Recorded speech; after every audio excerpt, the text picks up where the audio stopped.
club. It wasn't until the DJs started to hone in on one particular night that things really started to get hot.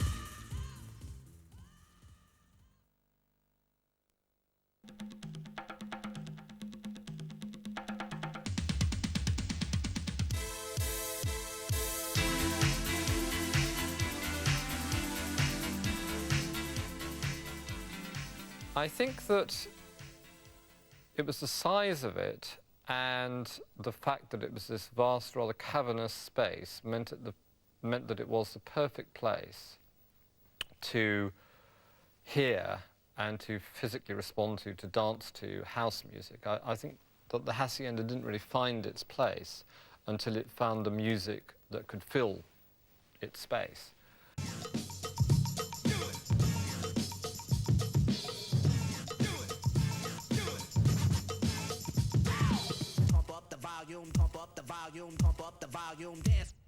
When it originally opened, I remember they had the DJ on the right-hand side of the stage in this like pillbox with a little letterbox for him to look out. And that was some kind of weird concept that I could never grasp. In fact, it was on my insistence that the DJ and the lighting booth was moved up to the balcony where people could see them, because people want to connect with the music. Otherwise, you might as well just be playing a tape to people, you know, they want to see who's playing it. And to have the DJ right over the dance floor was my idea, and, you know, as soon as they did that, the club became a success. The stage was there for bands, and if bands weren't on, it was a kind of disco. It was just a dance floor. But the Haçienda, the stage and the proscenium arch, they were like so important. People would get in early to get on the stage, and that was, to me, that was like, wow, you know, this is fantastic. It's just something about the size, the shape of the place, something about the sound that melted into the crowd, and it just worked perfectly by absolute sheer fluke. To be truthful, they all sort of blurred into one night of a lot of head shaking and a lot of smiling and a lot of shaking hands and hugging people and the odd canoodle in the corner every now and again. When it first opened, it was a bit of a bandy sort of muso, sort of college-y type residential area. Then us lot came in and we turned it into a club for the chaps as well, you know what I mean? So we got a right cross of different people in there. Yeah, I mean, you know, the Friday night was big from about 1985 onwards, and it was the first night in this country where kind of scallies, you know, the working class kind of crowd, because they weren't let in at most clubs.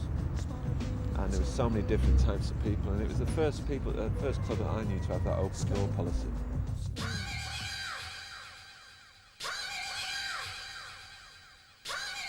You actually felt like you were given a sermon. It's some modern day church. One of the interesting things about the dance music of the 80s, that particularly the house and techno material, particularly the house material, came right out of black gay clubs. And so a lot of the scallies who'd have been dancing to this stuff in the late 80s would have no idea of its origin. That got lost in the translation. It was all the same dance, wasn't it? I've got a big fridge and a microwave oven. I've got a big fridge and a microwave oven.